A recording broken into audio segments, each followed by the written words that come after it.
Salut, c'est Trado, je suis content de vous retrouver pour la mise à jour de l'analyse technique du CAC 40. Je vais dire pas mal de choses aujourd'hui, notamment peut-être une des vidéos les plus importantes que j'ai commises cette année. Je vais en parler un petit peu plus tard, mais en tout cas, je commence sans attendre.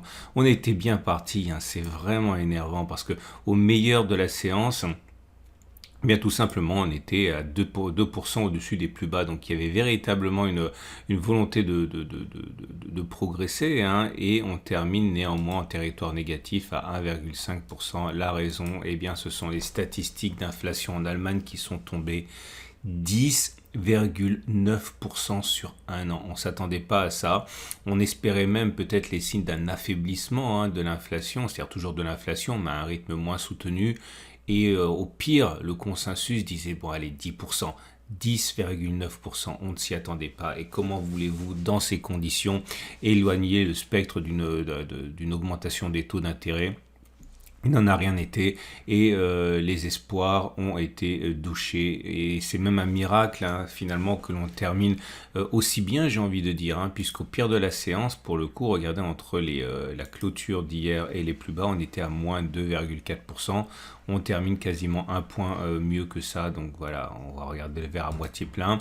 Et le verre à moitié plein, c'est aussi que on n'est pas à l'abri d'une fausse cassure. J'y reviendrai un petit peu plus tard avec la raison de mon stop de protection aussi éloigné. En tout cas, ce qui est sûr, et pour le coup, il n'y a pas vraiment de doute possible, c'est que le support orange, c'est mon code couleur pour dire que c'est journalier. Là, pour le coup, il est cuit, il est parti, il est plus là. Bye bye, support orange. La bonne nouvelle, c'est que le support hebdomadaire, lui, est toujours valable, puisque par définition, puisque je l'ai tracé sur unité de temps weekly, eh bien, c'est à la fin de la semaine, donc dans une séance, hein, qu'on verra si on peut s'en débarrasser ou pas. Je ferai un point sur les données hebdomadaires et mensuelles un petit peu plus tard.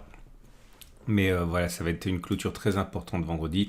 On peut envisager, soyons fous, hein, que l'on clôture à l'intérieur des zones avec une bougie qui ressemblerait à ça, par exemple, hein. Donc on aurait une bougie verte, on aurait une bougie qui manifeste, hein, l'accès de faiblesse, mais qui finalement préserve le plus important. Ça serait vraiment bien.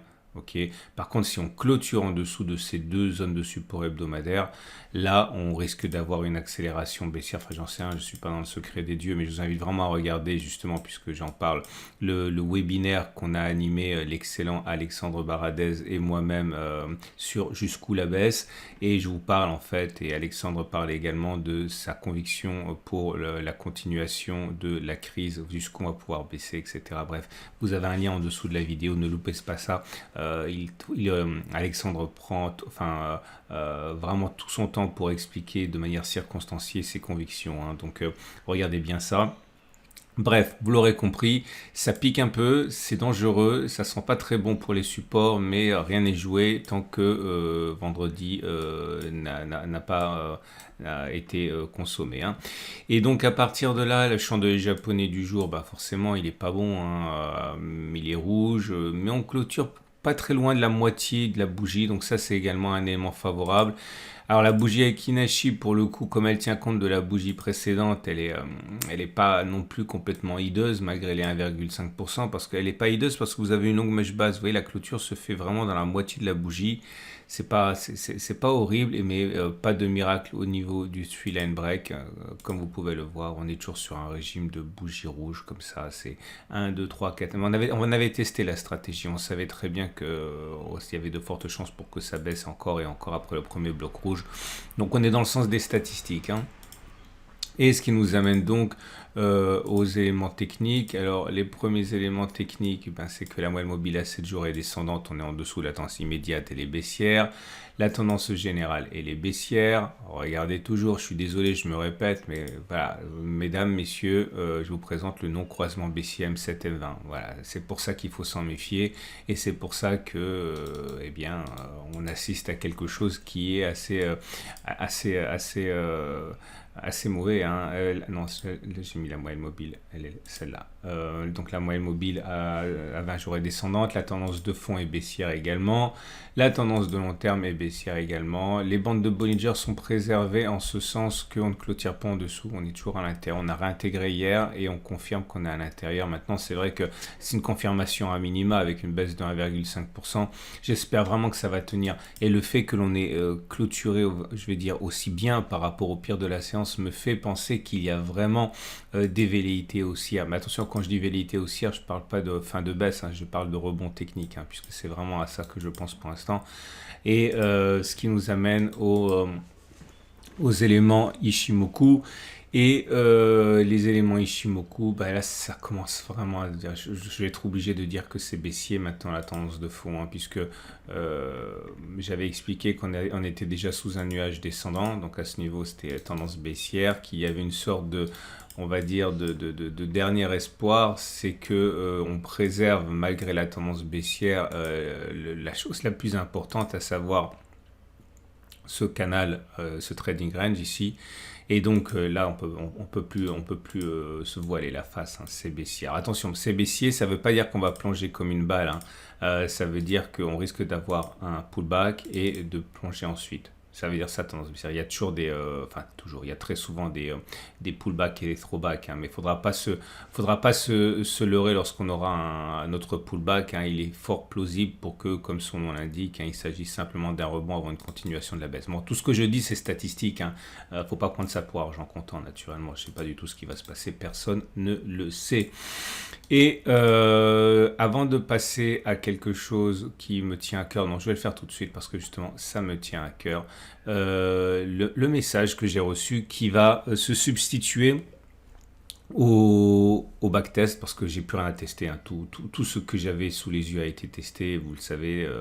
Donc le message est celui-là qui m'a été envoyé, je vous laisse le découvrir. Donc message très sympa, une matinée de frustration qui est mais comment est-ce qu'on met son stop loss? C'est pas possible. C'est déjà les influenceurs comme moi, on est excessivement prudent lorsque l'on vous parle de stop loss, parce que c'est une grosse responsabilité, hein.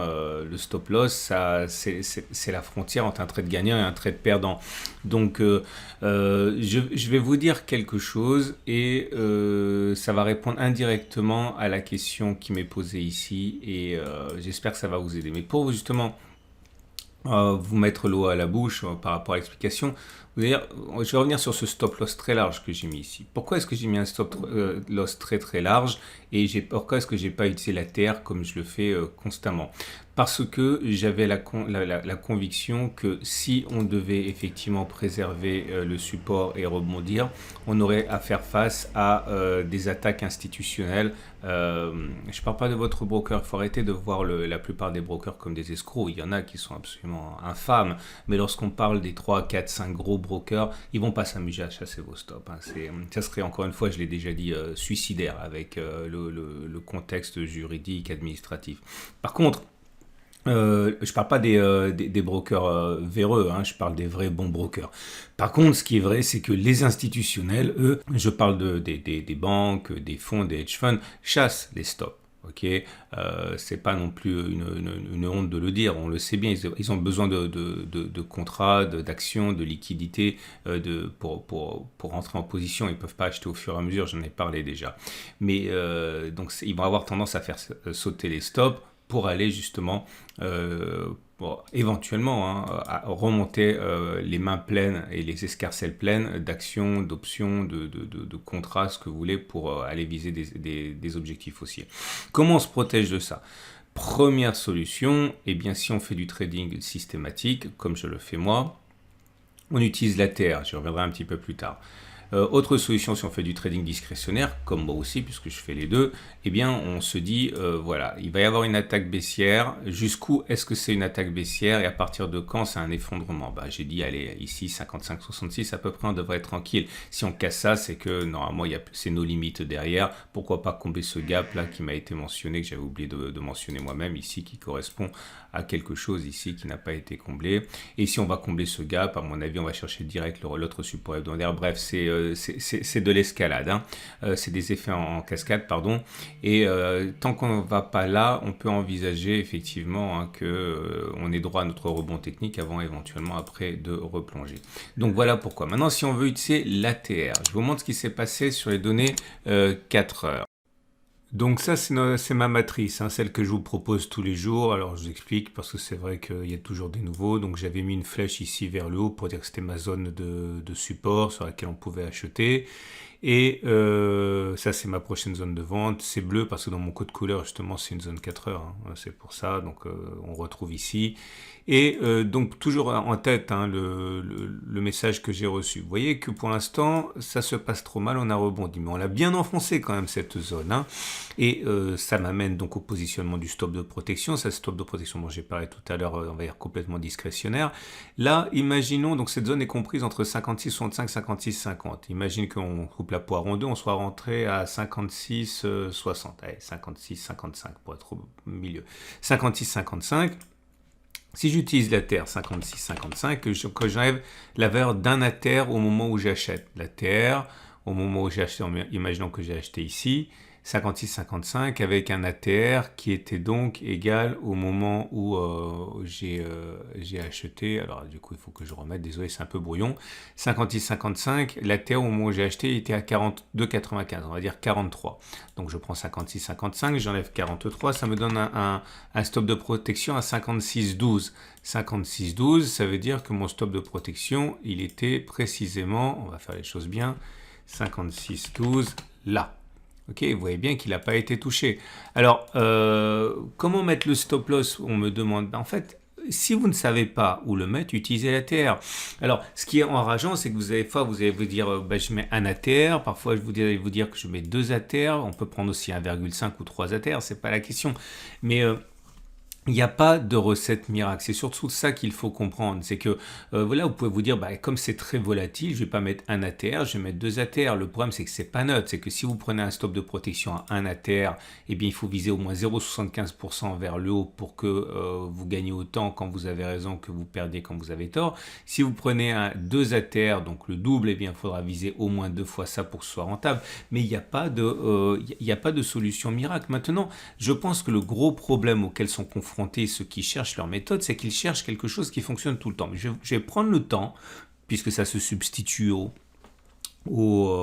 backtest, de vous montrer à quel point on se fourvoie en cherchant la perfection. Alors, imaginons, ok, là c'est vraiment purement pédagogique. Imaginons que l'on veuille, alors je vais essayer de faire les choses de la manière la plus pédagogique possible. Voilà, on va se mettre là. Et je vais écrire des choses. Imaginons qu'on on passe un trade par jour. Ça fait 5 trades par semaine. Ok, 5 trades par semaine, ça veut dire que si on trade sur 52 semaines, ça vous fait 5 fois 52. On est d'accord, ça vous fait bien 260 trades sur l'année. Ok, imaginons que sur ces 260 trades sur l'année, eh bien, vous ayez, mettons, 60% de taux de succès. Donc, 60% de taux de succès sur 260, ça vous donne 156 trades gagnants. Ok, et ça vous donne 104 trades perdants. Imaginons que vous gagnez autant quand vous gagnez que vous ne perdez quand vous perdez. Ok, donc un ratio gain-risque de 1 pour 1. Eh bien, 156 trades, si on prend un capital de 10 000 euros de capital et qu'on dit on risque 1% par trade. Prenons les chiffres ronds, ça veut dire que chaque trade, vous risquez 100 euros.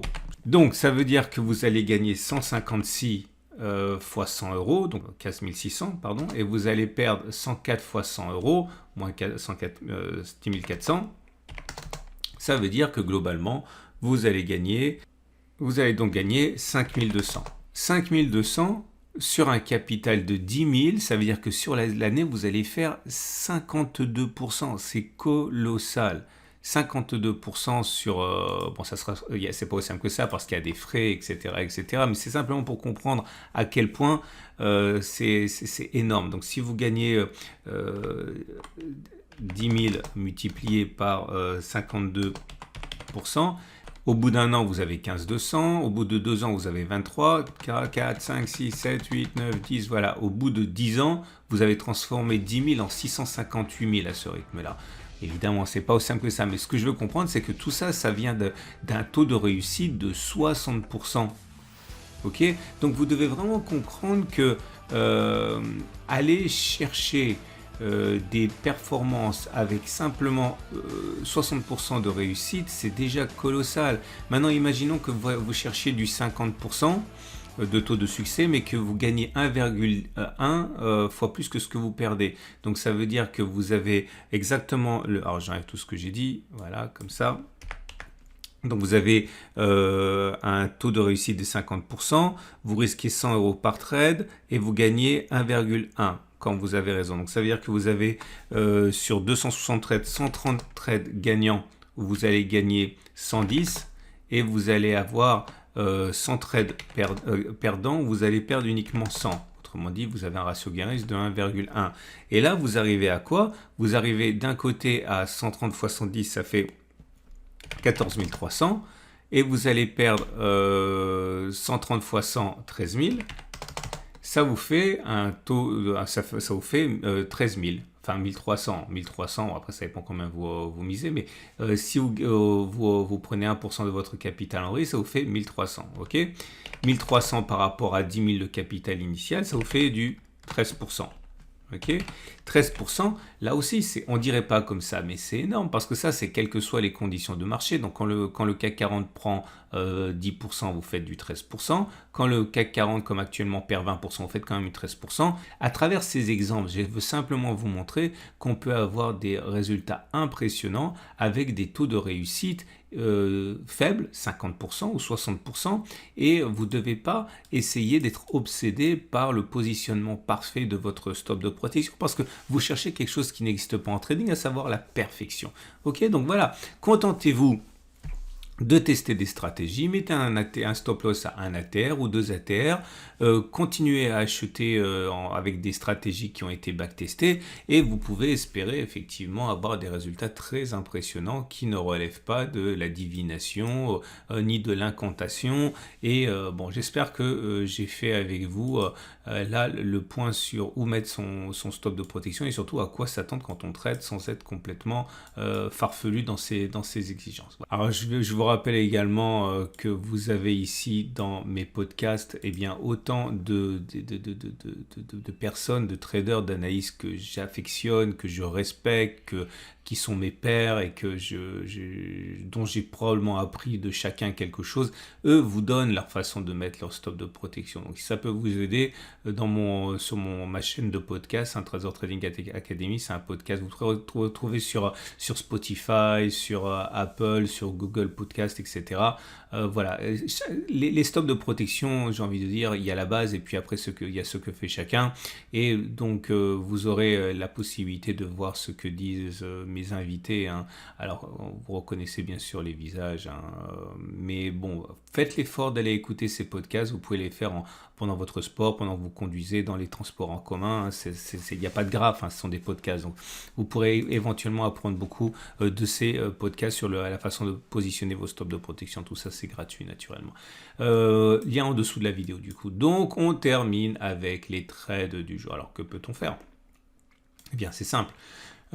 Si vous êtes acheteur, je pense que vous êtes toujours, si vous êtes entre guillemets joueur et que vous pariez sur le fait qu'on va rebondir, vous pouvez acheter sur un niveau actuel. C'est pas débile en considérant qu'on va préserver finalement les supports hebdomadaires demain ou après-demain. L'avantage c'est que votre stop de protection est assez proche. Si vous le mettez comme moi à 5566, bon, le tout c'est d'ajuster la position de telle manière que si vous êtes déclenché, le trade ne correspond pas à plus de 0,5%, enfin quelque part entre 0,25 et 1% de votre capital de trading. Après, bon, moi j'ai dit que j'ai pas d'objectif. C'est un trade qui est 100% discrétionnaire, donc la seule exigence pour moi, c'est de vous dire la veille où je sortirai le lendemain pour que ça serve à quelque chose, pas de faire du trading a posteriori, ça n'a aucune valeur pédagogique. Donc c'est la seule limite que je m'inflige, je vous dirai la veille où je sors le lendemain. Maintenant, si vous voulez spéculer à la baisse, c'est un peu dangereux. Alors, ça fait trois séances que je dis que c'est un petit peu dangereux alors que l'on baisse, mais parce que bon, c'est la base quand même. On est sur un support tracé sur une unité de temps supérieure. Maintenant, si vous voulez vraiment spéculer à la baisse maintenant, spéculer à la baisse, moi j'attendrai justement que l'on remonte. Alors, j'ai parlé de l'Ichimoku tout à l'heure. Alors, le trade Ichimoku classique, c'est qu'une fois qu'on sait que la tendance de fond est baissière, eh bien, on laisse remonter un petit peu. Et on rentre sur la Kijun, c'est un truc très classique. Donc imaginons qu'on ait ça. eh bien, on pourrait être au contact de la Kijun pour parier sur une continuation de la baisse. Voilà, je vous donne simplement la technique classique de trading selon l'Ishimoku, hein. Voilà, je vous rappellerai 3 choses si vous voulez bien, et désolé pour la longueur de cette vidéo, mais je pense que c'est important. 1. Pensez à regarder le webinaire que j'ai animé avec mon copain Alexandre Baradez. 2. Pensez à écouter les podcasts que j'ai mis à votre disposition. C'est gratuit. Normalement, c'est des années de travail que vous pouvez économiser en écoutant ces podcasts. 3. Je vous parlerai du webinaire du Cercle des Tradosauriens demain, donc je ne vais pas en parler tout de suite. Non, mais c'est bon, j'ai fait le tour. Excellente journée et à demain pour la mise à jour.